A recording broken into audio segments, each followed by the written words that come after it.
मैंने कहा नहीं, मैं लखनऊ में हूं, तो लखनऊ में होने के कारण मुझे इस कार्यक्रम में भागीदार बन करके मैं बधाई दे करके 1 ही मिनट के लिए जाऊं, माथा टेक करके, तब फिर मैं बुंदेलखंड के लिए जाऊंगा। भाइयों बहनों, हम सब जानते हैं गुरु नानक देव जी कितने पहुंचे हुए सिद्ध योगी थे, सिद्ध संत थे। आप इसी से अनुमान कर सकते हैं पूरे भारत का, और उस समय जो बृहत्तर भारत था वहां का उन्होंने पैदल ही सत्संग करते हुए, उपदेश देते हुए भ्रमण किया था। एक सामान्य व्यक्ति ऐसा नहीं कर सकता। वे असाधारण प्रतिभा के थे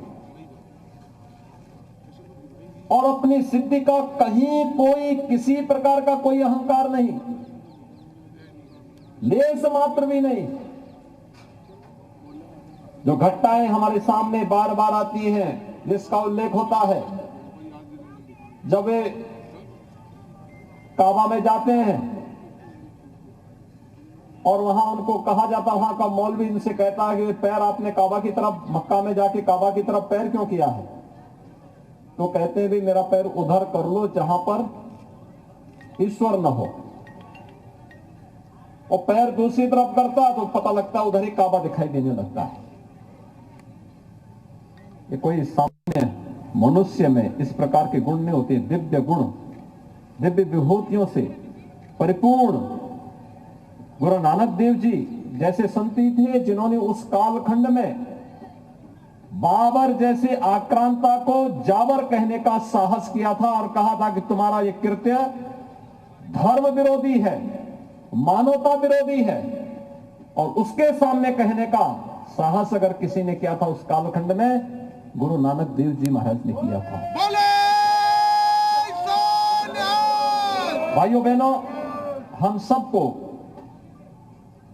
सिख गुरुओं के इस महान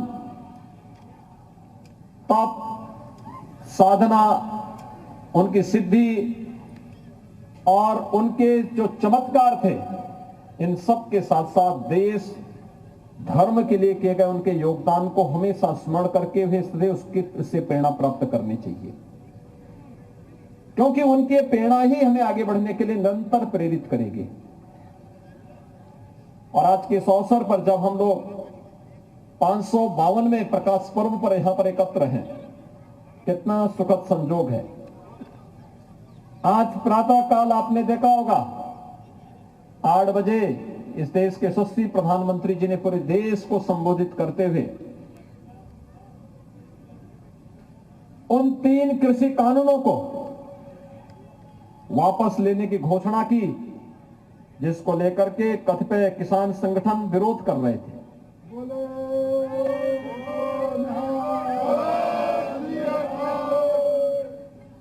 कृषि कानून चाहे जैसे भी रहे हो, लेकिन अगर कहीं से आवाज निकली है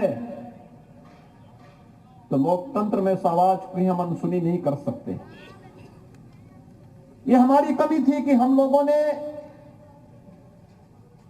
सही चीज समय पर उन लोगों तक पहुंचाने में कोताही बरती होगी,